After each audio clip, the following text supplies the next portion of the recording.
Marketing collector કચેરી ખાતે છાણી ખાતે બનેલી ઘટના અંગે કોંગ્રેસ સમિતિ દ્વારા કલેક્ટરને રજૂઆત કરવામાં આવી હતી। છાણીમાં બાંધકામની બેદરકારી, સોસાયટીની દિવાલ ધરાશાયી। વડોદરા શહેરના છાણી વિસ્તારમાં એક મોટી દુર્ઘટના બની છે। અહીં ચાલી રહેલા બાંધકામના કારણે નજીકની સોસાયટીની દિવાલ ધરાશાયી થઈ છે। વડોદરાના છાણી વિસ્તારમાં આવેલ વસંત તારા ઇન્ફ્રાકોન નામની જગ્યાએ ચાલી રહેલા બાંધકામ દરમિયાન ગંભીર બેદરકારી સામે આવી છે। આ બાંધકામના કારણે નજીકમાં આવેલ સત્વ પ્રાઇમ કોઓપરેટિવ હાઉસિંગ સર્વિસ સોસાયટીની દિવાલ ધરાશાયી થઈ ગઈ છે। સોસાયટીના રહીશોનો આરોપ છે કે બાંધકામ કરનારાઓએ 70થી 80 ફૂટ ઊંડું ખોદકામ કર્યું, જેના કારણે આ દિવાલ પડી ગઈ। ઘટનાને કારણે સોસાયટીના ટાવર E અને ટાવર Fને પણ નુકસાન થયું છે। સોસાયટીના રહીશોએ આ ઘટના અંગે વડોદરા કલેક્ટરને રજૂઆત કરી છે અને તાત્કાલિક કાર્યવાહીની માંગ કરી છે। કોંગ્રેસ સમિતિએ પણ આ ઘટનાને ગંભીરતાથી લીધી છે અને કલેક્ટરને આવેદનપત્ર આપીને તપાસની માંગ કરી છે।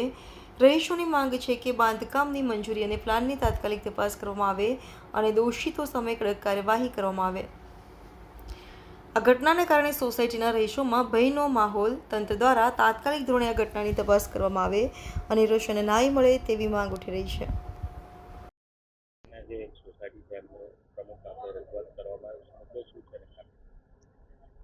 અમારા વિસ્તારમાં છાણી સત્વ પ્રાઇમ આ બિલ્ડિંગ જે 8 વર્ષથી બનેલા ટાવરો છે, હવે એમાં બાજુની જે કંઈ નવી સાઈડ બનતી હતી એ બિલ્ડર દ્વારા રાત દિવસ એટલું ઊંડું ખોદ્યું છે, 15-20 મીટર ઊંડું ખોદકામ કરવા દરમિયાન આ લોકોનું આખું સેફ્ટી વોલ હતી, એ સેફ્ટી વોલ એમણે તોડી કાઢી છે અને આ સેફ્ટી વોલ તૂટી જવાથી E ને G ટાવર જે છે એની નીચેથી આખો સપોર્ટ હલી ગયો અને એના પાયા બહાર આવી ગયા, એ રીતનું ડેમેજ થયું છે। ત્યારે કલેક્ટરશ્રીને આવેદનપત્ર એટલા માટે સ્થાનિકો સાથે થઈને અમે આપ્યું છે કે આવતીકાલે જો કંઈ ઘટના ઘટે તો આ જે સ્ટ્રક્ચર છે એનું 40 વર્ષનું આયુષ્ય હતું અને એમાં 8-10 વર્ષમાં આ બિલ્ડિંગ ખખડધજ થાય તો એ જવાબદારી તમામ સરકારની રહી અને કોર્પોરેશને પરમિશન આપી છે તો કોર્પોરેશનની રહી।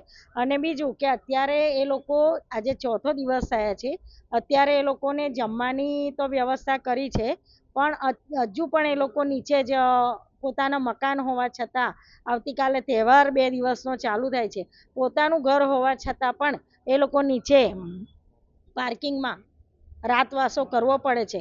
કોર્પોરેશને ખરેખર આ લોકોની માટે રહેવાની વ્યવસ્થા કરવાની જ હોય અને અમે કલેક્ટરશ્રીને એટલા માટે આવેદનપત્ર આપ્યું છે કે તમામ મંજૂરીઓ જ્યારે કલેક્ટરના પોતાના નેજા હેઠળ આવતી હોય તો એ મંજૂરીઓની અંદર આવા કોઈ તત્વો હોય કે જેના થકી નિર્દોષ નાગરિકો હેરાન થતા હોય એ તત્વોને ધ્યાનમાં રાખે, એના કારણે એમને આવેદનપત્ર આપ્યું છે। આજે અમે સત્વ પ્રાઇમમાં જે ડિઝાસ્ટર થયું છે 9 તારીખે રાતના અને જે 40 ઘરોને વિસ્થાપિત કરવામાં આવ્યા છે અને હજી સુધી અમે 3 દિવસથી બહાર છે, એનું નક્કર કોઈ રિઝલ્ટ નથી આવ્યું પરિણામ, એના માટે થઈને અમે અહીંયા કલેક્ટર કચેરીમાં આવેદનપત્ર પુષ્પાબેન વાઘેલા અમારા સ્થાનિક કાઉન્સિલર છે, ઋત્વિકભાઈ જોશી કોંગ્રેસના પ્રમુખ છે, એમની સાથે અમે અહીંયા આવ્યા છે આવેદનપત્ર।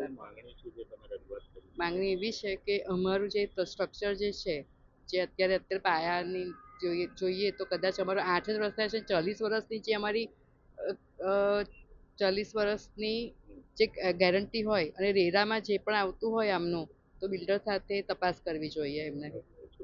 Nimisha તકર। Subscribe now and press the bell icon.